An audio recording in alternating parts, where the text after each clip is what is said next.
वहीं दिल्ली के पूर्व मुख्यमंत्री अरविंद केजरीवाल प्रेस कॉन्फ्रेंस कर रहे हैं, क्या कुछ कह रहे हैं आपको सुनवाते हैं।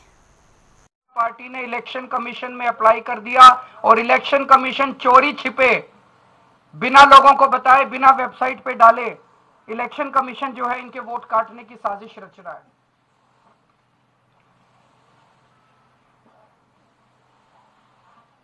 बीजेपी दिल्ली की जनता से बुरी तरह से डरी हुई है। दिल्ली की जनता बीजेपी से बहुत नाराज है।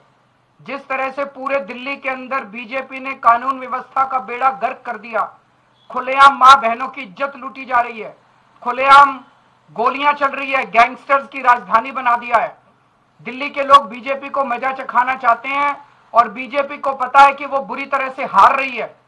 अब अंत पंत में उन्होंने ये तरीका ढूंढा है कि लोगों के आम आदमी पार्टी के ढेरों वोट कटवाओ और चुनाव जीतो। लेकिन आज के इस खुलासे के बाद दिल्ली के लोगों को भी बहुत गुस्सा आएगा, उनका गुस्सा और बढ़ेगा और दिल्ली की जनता ये सफल नहीं होने देगी किसी भी हालत में। और चुनाव आयोग की साख दांव पे है। मैं चुनाव आयोग से हाथ जोड़ के विनती करता हूं, पूरे दिल्ली की हर विधानसभा में कितने वोट चोरी छिपे तरीके से काटने की चाल चली जा रही है, इसको आज वेबसाइट पे शाम तक डाल दिया जाए।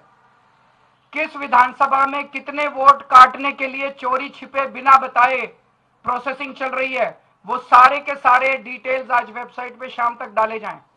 और दूसरा, आप लोगों की जानकारी के लिए बता दूं, 28 अगस्त से लेकर 18 अक्टूबर तक 2 महीने इलेक्शन कमीशन ने समरी रिवीजन किया था। समरी रिवीजन होता है, किसी भी चुनाव के पहले इलेक्शन कमीशन अपने अधिकारी घर घर भेजता है पूछने के लिए कि कोई वोट शिफ्ट हो गया, कोई मर गया। 28 अगस्त से 18 अक्टूबर तक 2 महीने तक इलेक्शन कमीशन ने घर घर भेज के अपनी कार्रवाई करी। अब क्या बच गया? 18 अक्टूबर के बाद अगर बीजेपी 11,000 वोट कटवा रही है तो कुछ तो गड़बड़ है। या तो इलेक्शन कमीशन ने अपनी काम ठीक से नहीं किया वो 2 महीने के अंदर। अब 2 महीने में अगर इलेक्शन कमीशन ने घर घर घूम के सारी कार्रवाई कर ली तो अब बीजेपी के 11,000 वोट के किस बेसिस पे काटे जा रहे हैं? तो हमारी मांग है कि 18 अक्टूबर के बाद कोई भी वोट दिल्ली के अंदर काटा नहीं जाना चाहिए चुनाव तक। मान लीजिए कोई आदमी शिफ्ट हो गया, क्या फर्क पड़ जाएगा? लेकिन अगर किसी सही आदमी का वोट कट गया, वो तो वोट डालने से वंचित हो जाएगा। तो हमारी ये मांग है कि अब सारी कटिंग डिलीशन दिल्ली के अंदर बंद की जाए, कोई भी वोट डिलीट ना किया जाए।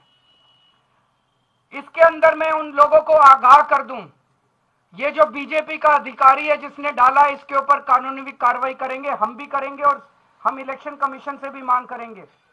इसके ऊपर कानूनी कार्रवाई बनती है।